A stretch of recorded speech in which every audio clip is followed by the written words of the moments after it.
Shalom, shalom, mis queridos y amados hermanos, que la paz del Eterno supla toda necesidad en sus vidas y especialmente las cuestiones que tienen que ver con el carácter.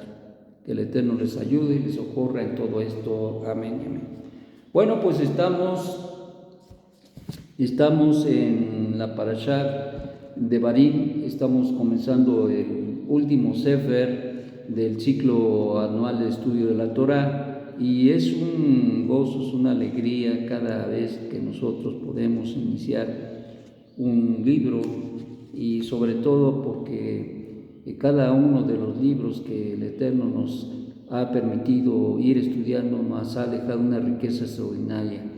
Y lo que nos queda, la parashá de Barim, y especialmente en el inicio del libro, es importante entender que Moshe está ya en las condiciones de partir. De hecho, el Eterno le va a decir que así va a ser. Y entonces da la tarea de ponerse, bueno, de hecho yo creo que ya lo estaba haciendo, de escribir un sefer para cada tribu del pueblo de Israel.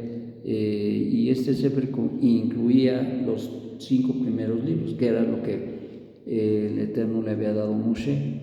Moshe habría de escribir todas las instrucciones, todas las halajot que eran pertinentes y que les dejó al pueblo de Israel en su partida del Olánase. Y entonces, en esa condición, en esa circunstancia, se deja expresar muchas de las cosas que guardaba en su corazón, pero que básicamente tienen que ver con la preocupación de, como un padre, como un maestro tiene por sus alumnos, tiene por sus hijos. Y esto tiene que ver con el hecho de me voy y cómo vivirán, cómo estarán, en qué condiciones estarán. Y entonces esa es la preocupación que tenía hasta cierto punto Moshe, porque sabía que el pueblo tenía sus debilidades y tenía sus sostenidos y sus bemoles. Y entonces ese vivir, ese andar le preocupaba a Moshe, y por eso el sefer de Barim enfatiza y puntualiza muchas de las cosas que él vio que era necesario que rectificara a Israel. Y en ese contexto de ayudar a mirar aquellas cosas que han sido, llamémosle, defectuosas en su relación con el Eterno, tendrían que mejorar. Es el anhelo, y era el anhelo del gran maestro Moshe Rabbeinu, el poder mostrar y hacer mirar al pueblo de Israel la pertinencia de vivir apegados a Él, el vivir con emuná, el vivir en sujeción a su Dios. Hay un pacto que medea, pero hay un pacto que, si es violado, también hay una parte que viene como resultado de esas violaciones o de esa violación. Por lo tanto, deberían de entender el pueblo de Israel que Dios está haciendo o ya hizo un pacto serio con el pueblo de Israel, y ellos tendrían que aprender a respetarlo y a vivir ese pacto que el Eterno les dio a través de la misma Torá.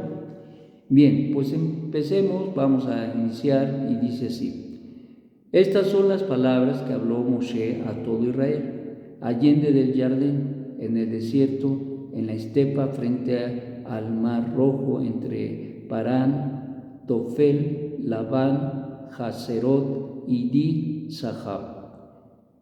Camino de 11 días de Joreb por el camino del monte de Seir hasta Cades Barnea. Sucedió que a los 40 años, en el 11º mes, en el primero del mes, habló Moshe a los hijos de Israel conforme a todo lo que había ordenado el Eterno sobre ellos. Después de haber derrotado a Sihón, rey de Emorí, que habitaba en Jerbón, y a Og, rey de Basán, que habitaba en Astarot e Edrei.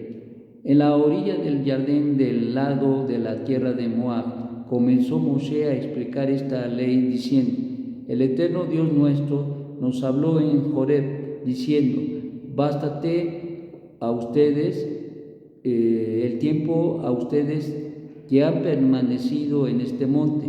Vuélvanse, partan y vayan al monte del Emorí y a todos sus lugares vecinos, en la estepa, en el monte, en la planicie y en el sur y en la costa del mar, la tierra del Kenaní, del Lebaní y del Lebanón, hasta el gran río, el río Éufrates.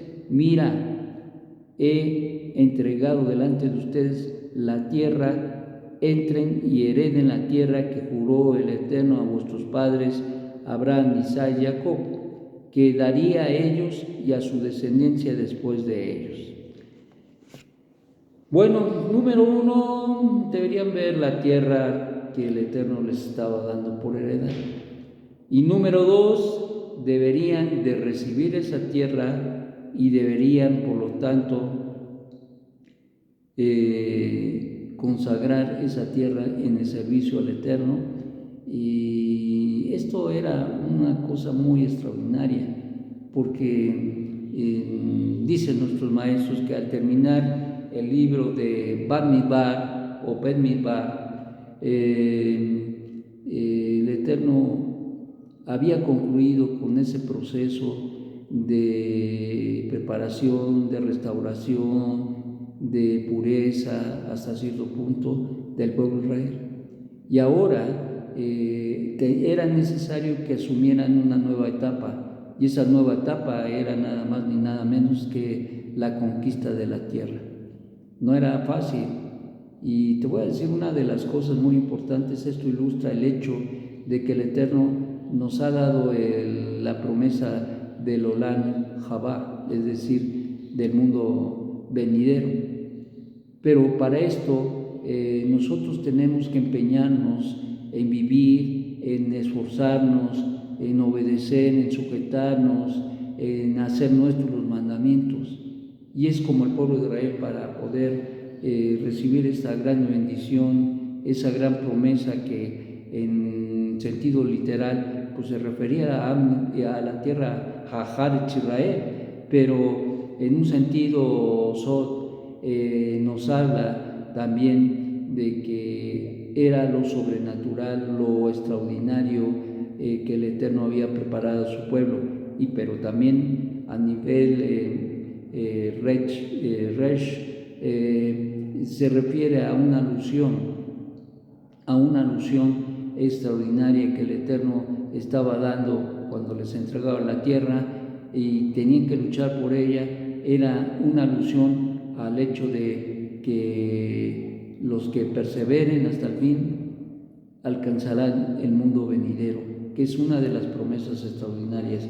Entonces, esta lucha que tenemos acá en esta tierra, esas luchas que tenemos, muchas luchas, muchas batallas, muchas cosas que tenemos que entender, incluso nos ayudan a poder entender que tenemos que poner un esfuerzo extraordinario, esforzarnos, no olvidarnos del propósito, la razón por la cual el Eterno nos ha llamado, y que ese llamado es un llamado eterno para que nosotros moremos con Él en el mundo venidero.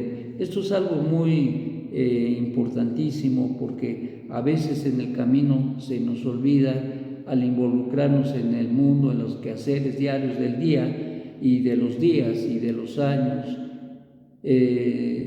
nos olvidamos de que este mundo y lo que vivimos lo vamos a dejar. No nos vamos a llevar absolutamente nada de aquí, más que la riqueza espiritual que ya hemos adquirido en los cambios extraordinarios y en la adquisición de las virtudes que el Eterno, quien es bendito, nos ha otorgado, y que nosotros tenemos que asirlo a nuestra vida, a nuestra alma, de tal manera que al vivir acá con esas virtudes podamos entonces enriquecernos.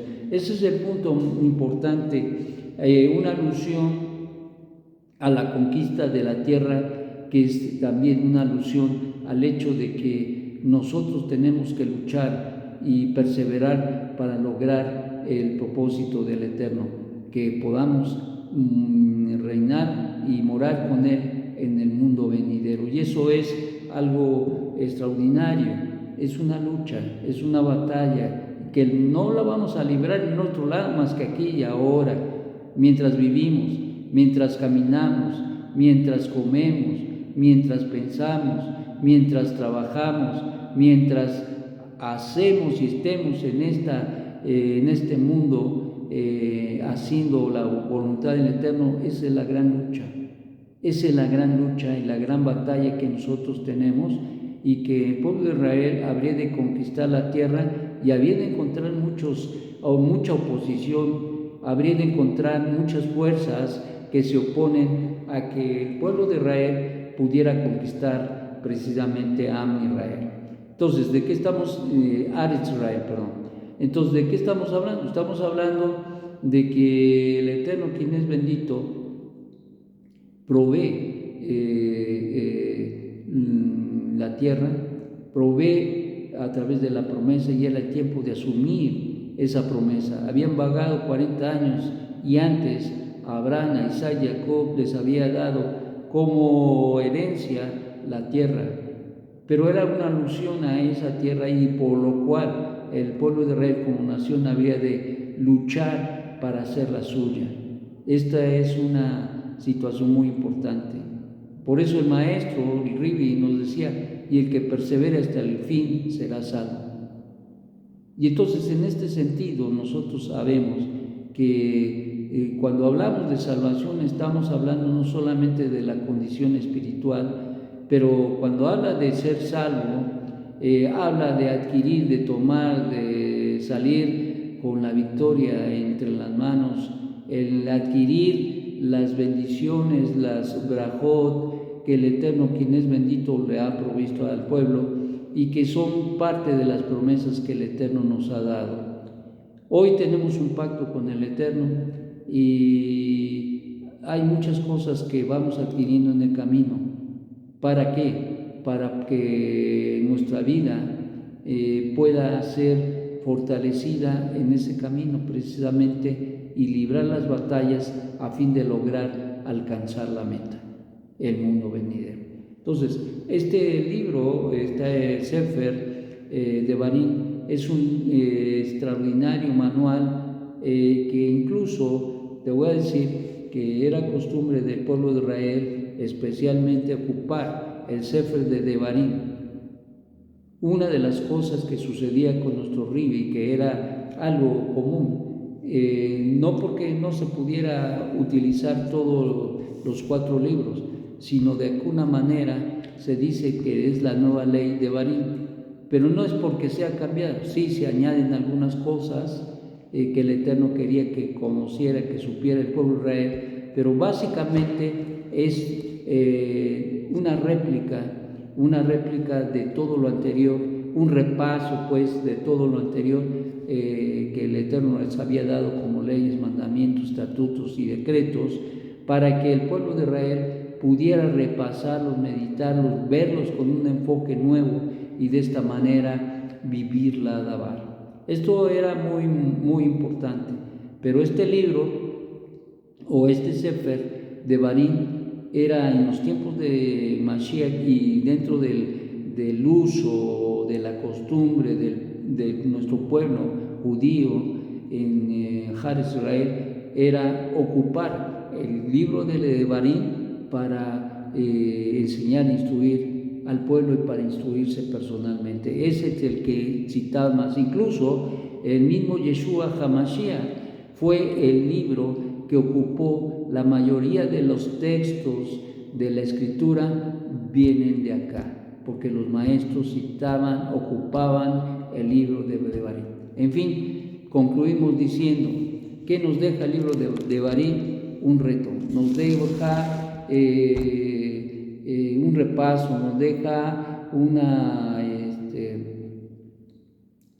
una conciencia clara de qué es lo que quiere el Eterno que tengamos para nosotros en el mundo venidero, pero se tiene que luchar.